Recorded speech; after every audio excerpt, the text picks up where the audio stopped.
Assalomu alaykum va rahmatulloh. Ustoz, mavzuga doir savol bor edi. Ertalab tursam, qo'shnim olamni o'tib qolgan ekan. Salom alik edi.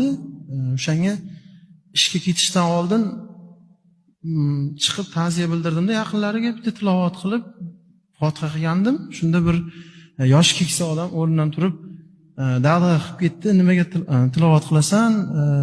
O'lik hali yuvilmagan o'likka tilovat qilib bo'lmaydi, unga bag'ishlab bo'lmaydi.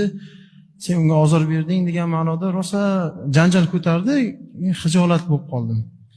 Men insongarchilik nuqtai nazaridan endi ishga bormasam bo'lmaydi, ishga borish oldidan bir ta'ziya bildirib, bir tilovat qilgandim.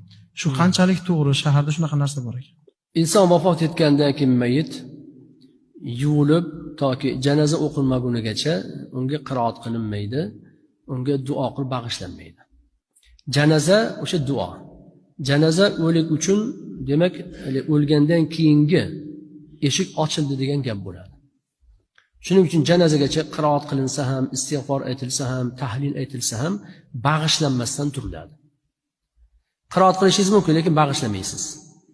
Tahlil aytib savobini yig'ib turishingiz mumkin. Istig'for aytib, masalan, vafot etibdi inson, to janozagacha 10 minut istig'for aytib qo'yaylik, keyin bag'ishlab qo'yadi. 10 minut istig'for aytib qo'ysangiz bo'laveradi. Lekin bag'ishlamasdan turasiz. Nimaga? Chunki hali unga janoza o'qilgan yo'q. G'usl qildirilib janoza o'qilgandan keyin endi bu eshik ochildi. Ana endi uni ruhiga bag'ishlasang bo'laveradi degan hukm o'shandan keyin bo'ladi.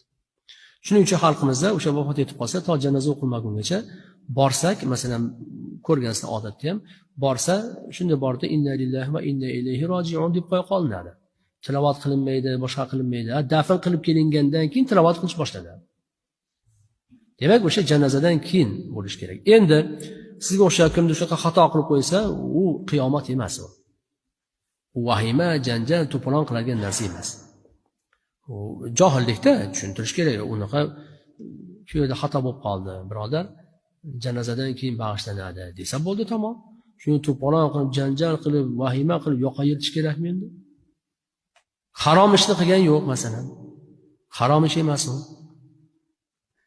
Nari borsa bir tarki odob bo'lyapti, tarki mustahab ish bo'lyapti. Uning uchun yoqa yirtishni umuman shart emas. To'g'rilik bilan tushuntirib qo'yilsa, olam guliston.